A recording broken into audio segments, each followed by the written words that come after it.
the Si Darcy. etiquette, the rules for today? Darcy. Well, Irene will introduce our Irene. speaker. Okay, Yes, go Irene. okay. Ready.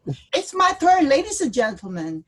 Our next speaker has been a teacher for 21 years. Wow. As a student, he has been a consistent honor student, a high school as well as college class valedictorian at the Ateneo de Naga University. Mga Bicolano, shout out kay Jan.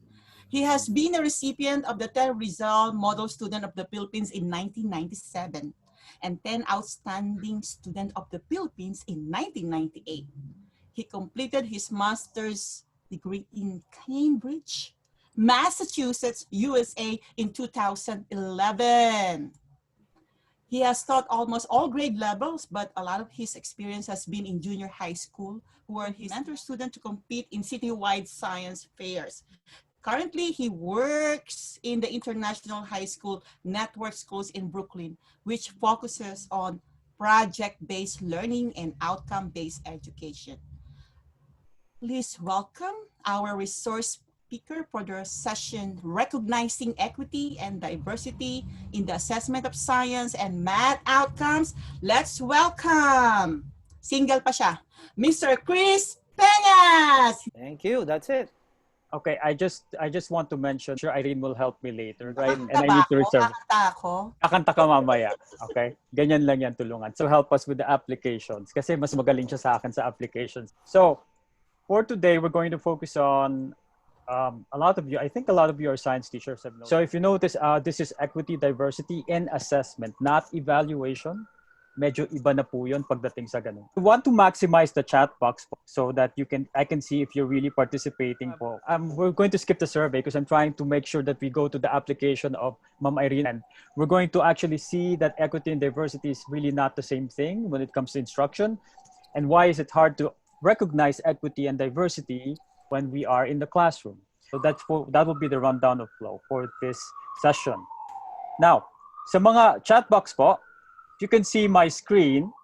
I have here these three figures. If you're a teacher looking at it, and then you are providing support, or tawag po namin dito ngayon, ang buzzword namin is scaffold, right?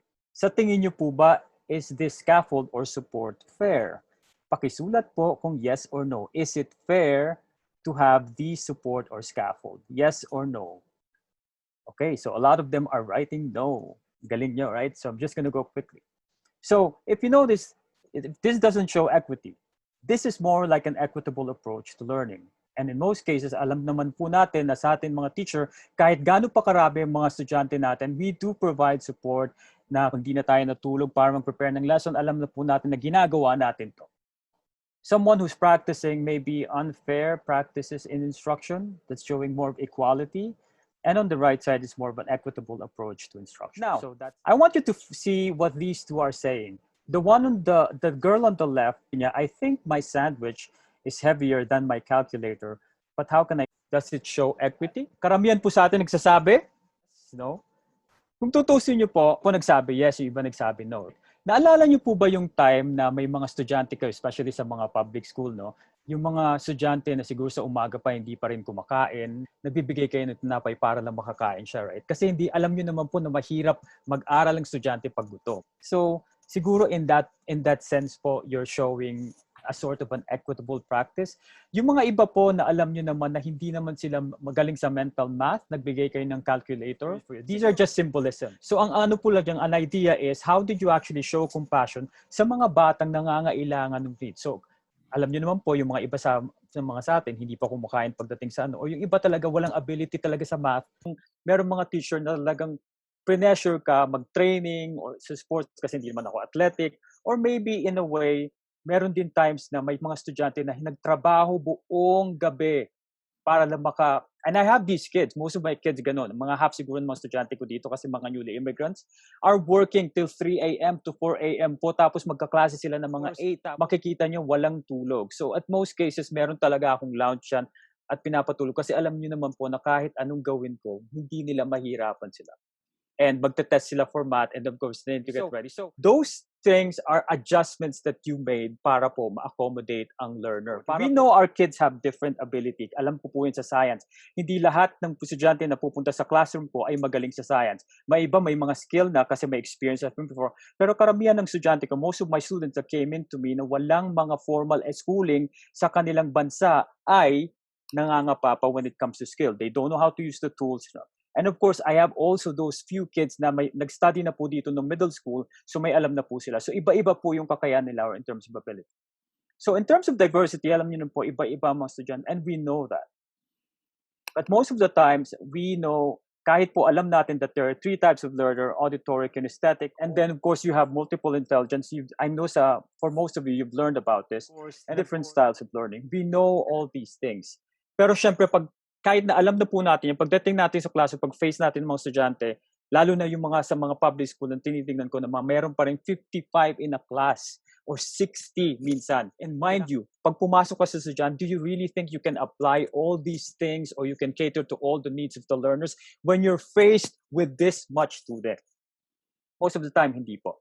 Right? You also learn there's such a thing as a Bloom's taxonomy. Right? It starts with, of course, more of knowledge from the bottom, and then at the very end, you want them to create. So when I started teaching, lagi po tinitignan kung lahat ng assessment ko sa kanila would follow this. Right? So in 1991, I believe, if I'm not mistaken, pinalitan po ang Bloom's taxonomy into this pattern, where instead of evaluation in the end, they change it to more creating.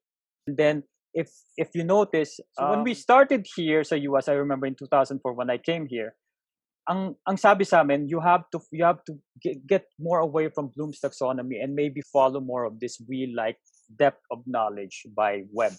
Let's try to just see it different, like pattern, more of a pyramid part where the assessment, and then sa Webb is more of like a circular thing. So nung una pinapalagi sa amin to ng principal sa harap ng classroom namin. So I didn't really get it at first until maybe siguro ilang years na, siguro mga 8 years, 7, 9 years na, saka ko palang na-get yung idea why you need to move or shift into this mindset of doing less Bloom's taxonomy when it comes to assessment. Remember, assessment po, and move towards a shift of using the web or the depth of knowledge. If you notice po, the Bloom's, yung estudyante have to start from the real bottom, and then of course you assess them and then try to change the complexity. That's what they say, higher order thinking and all that. Pero pagdating naman sa web, it's more of a process. Kung nakita nyo po dito sa may bandang kanan, meron po dyan, shows you the process.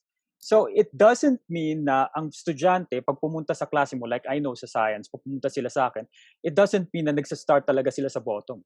May mga estudyante talaga na ibang level na, and you need to kind of like know at certain points where they are at and actually kind of like try to move them to a certain level that they're at. So let's say kung dito na silang level, so you kind of like want to move them to level. And that's kind of like the idea in a way of depth of knowledge, pero hindi po siya parang ladder na yung bata nanggaling sa pinaka-bottom, ang kailangan gawin nyo lang is actually make that kid step by step. Kasi iba-iba naman po ang, like I said, iba-iba yung ability ng mga bata. So may mga bata na medyo nasa middle na ability, and you got to find ways to actually try to move them forward.